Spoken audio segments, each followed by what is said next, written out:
In this video, we're going to cover patch 4.3 and the changes to the Paladin class.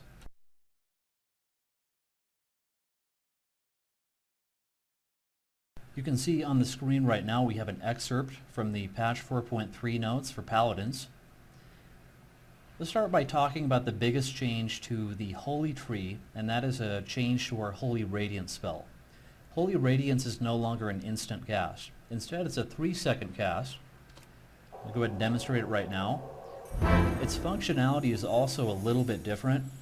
As you can see, the initial healing it does is a lot stronger, but it does carry over the Holy Radiance hot for a couple of seconds.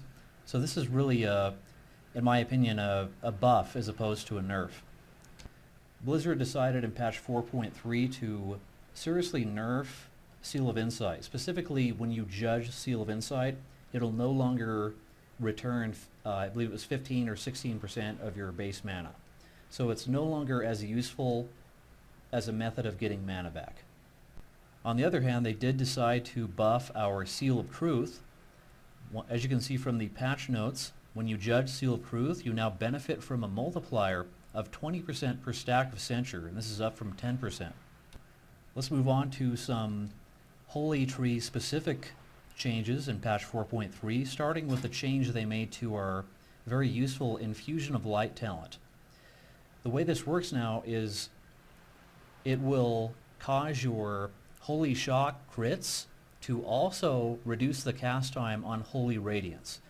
As a rule of thumb, I've been messing around with my Holy Paladin the last couple of days. As a rule of thumb, I found it to be useful whenever I have an Infusion of Light proc to spend it on a Holy Radiance cast, because it does dramatically reduce the cast time. Of course, it is situational unless, for example, the tank is taking a ton of damage.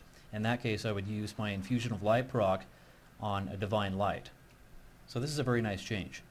Let's take a look at the patch 4.3 change to our Judgments of the Pure talent.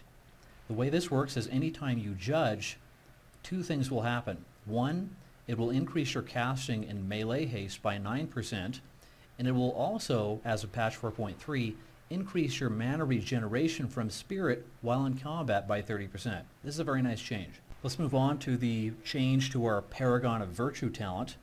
This has been slightly buffed so that it reduces the cooldown of Divine Protection by 15 or 30 seconds. This is up from 10 or 20 seconds. Let's move on to another very nice change. This one is to our Tower of Radiance talent. The way this works in a nutshell is anytime you cast Holy Radiance, it will always generate one Holy Power charge. This is very nice because in a AoE damage intensive situation, you can repeatedly spam Holy Radiance, and each time it'll generate a Holy Power. Once you have 3, depending on the situation, you can then follow that up with the Light of Dawn cast. Let's take a look at one more change. In the Holy Tree, there was a change, a very minor change to the Beacon of Light talent. For the most part, Beacon of Light works the same way, except that the Beacon of Light mechanic doesn't work if you're casting Holy Radiance. For example, say you place Beacon of Light on your tank, and then you spam Holy Light on a DPS party member. In that case, it will share the Holy Light heal to the DPS party member and the tank. However, if you spam Holy Radiance on the DPS party member, it will not share the healing done by Holy Radiance to the tank in that case. So it's just a very minor modification to Beacon of Light. Let's take a look at two talents that were changed in our Retribution tree. One of them was to a talent that was previously known as Sanctified Retribution. It's now referred to as Sanctified Wrath, and this particular talent has been nerfed quite a bit for us.